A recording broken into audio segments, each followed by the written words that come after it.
साथियों, नए वर्ष में भी लगता है राशन विक्रेताओं की समस्याएं दूर नहीं होंगी, क्योंकि समस्याओं को दूर कराने के लिए जो महायुद्ध की घोषणा की गई है, उसमें जो आज वक्तव्य मेरे सामने आया, उससे देखकर तो यही लगता है कि कुछ भी होने वाला नहीं है। उस वक्तव्य के पढ़ने के बाद ऐसा लगा जैसे कि कार्यक्रम चलते रहने चाहिए, जो अभी तक चलते आए हैं। कार्य संपन्न होगा या नहीं होगा, इसकी कोई गारंटी नहीं है। हमने सिर्फ कार्यक्रम घोषित किया है, उसी पर आप लोग आगे बढ़ें।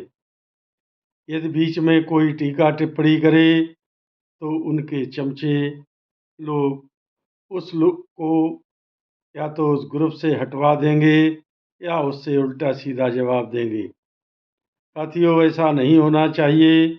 जो भी आंदोलन कर रहे हैं उस पर टीका टिप्पणियां तो होती ही हैं।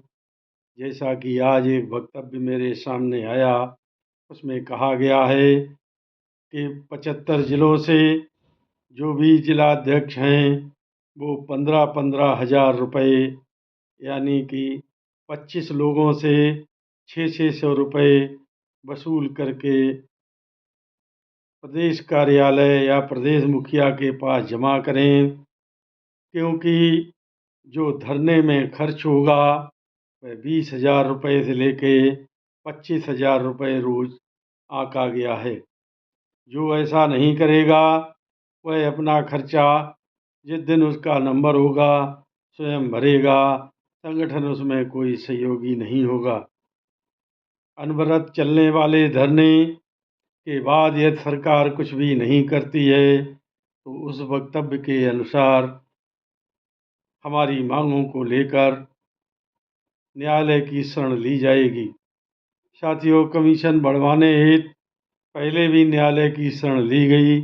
सरकार का जो लीपापोतीपूर्ण जवाब आता है उसके आगे न्यायालय में बैठे अधिकारी भी कोई फैसला सुनाने से बचते हैं। इसलिए इस बार भी ऐसा ही होगा, मुझे तो ऐसा ही लगता है। लेकिन पता नहीं, जो अपने आप को बहुत ही बहादुर और संख्या बल में नंबर 1 बताने वाले संगठन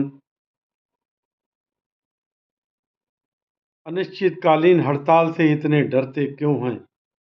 आज तक कभी भी इस प्रदेश में अनिश्चितकालीन हड़ताल नहीं की।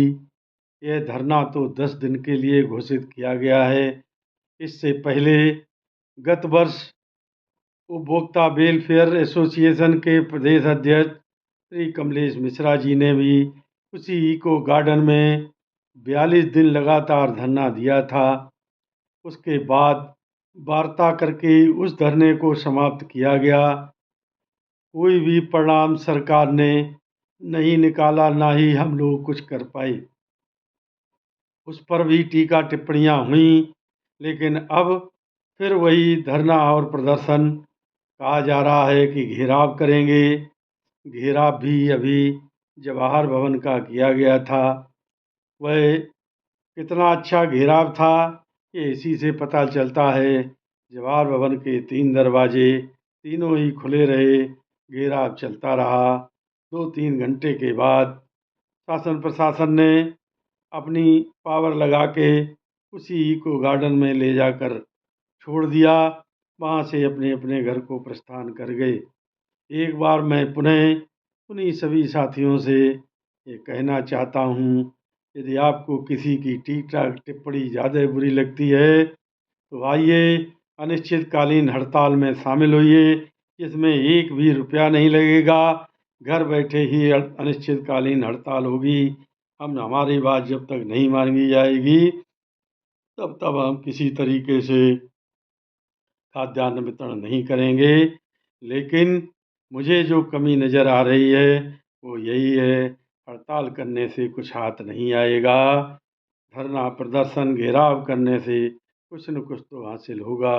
मेरी बातें कड़वी और बुरी लगेंगी, लेकिन मैं सभी से अपनी बातों के लिए क्षमा चाहते हुए पुनः एक बार आह्वान करता हूँ कि आइए अनिश्चितकालीन हड़ताल का हुंकार भरिए, तभी उत्तर प्रदेश के राशन विक्रेताओं का कुछ भला होगा।